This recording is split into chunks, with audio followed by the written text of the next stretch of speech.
फूफो अपनी दूरंदेश तबीयत के बायस जान लेंगी कि हरीम झूठ बोल रही है और समीन को फंसाने की कोशिश कर रही है ताकि वो फराज के करीब आ सके, क्योंकि बारहा फूफो बेगम ने हरीम को फराज के आगे पीछे घूमते हुए देखा है।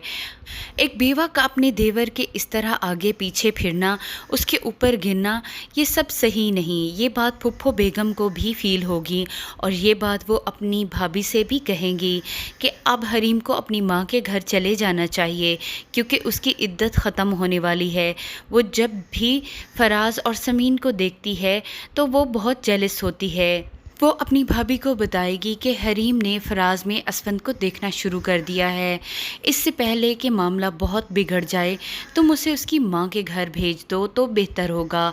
लेकिन हरीम यहाँ पर एक चाल चलेगी और समीन को ही फंसा देगी कि मैंने किसी को समीन से मिलते हुए देखा है।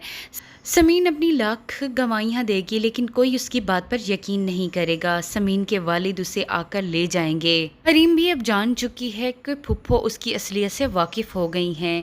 अब वो कुछ न कुछ ऐसी चाल ज़रूर चलेगी कि फुप्पो इस घर से चली जाए ताकि उसके राह का कांटा निकल सके। फुप्पो बेगम भी उसको जलील करने का मौका हाथ से जाने नहीं देती। जब वो उनको कहती हैं कि सीसीटीवी फुटेज के ज़रिए मालूम किया जा सकता है कि घर में कोई आया था या नहीं। फराज जब ये देखने जाता है तो हरीम वहाँ से खिसकना चाहती है, जिस पर फुप्पो बेगम उसे बिठाकर कहती हैं, तुमने ही ये मामला उठाया है, अब तुम ही इस मामले को देखो। सीसीटीवी फुटेज में तो कोई भी नज़र नहीं आएगा। अब हरीम बिल्कुल फंस चुकी है। फराज को भी समीन की बेगुनाही पर यकीन आ जाएगा। फराज के वालिद उसे कहेंगे कि वो जाकर समीन को ले आए, क्योंकि समीन बेकसूर है और हमें ही जाना चाहिए और इस बात के लिए हमें पहल करनी चाहिए। सब उसे समझा रहे होते हैं। फराज की माँ ने समीन के साथ बहुत बुरा सलूक किया होता है, लेकिन अपने किए पर बहुत शर्मिंदा है। जब उसे हरीम की हकीकत का पता चलेगा तो वो और भी शर्मिंदा होगी। फराज भी समीन की बात पर यकीन ना करके पछता रहा होगा।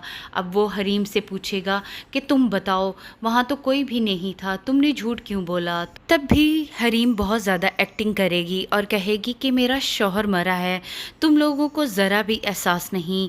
इस बात को लेकर वो बेहोश होने की एक्टिंग करते हुए फराज के ऊपर गिर जाएगी, जिसे फूफी बेगम देख लेंगी।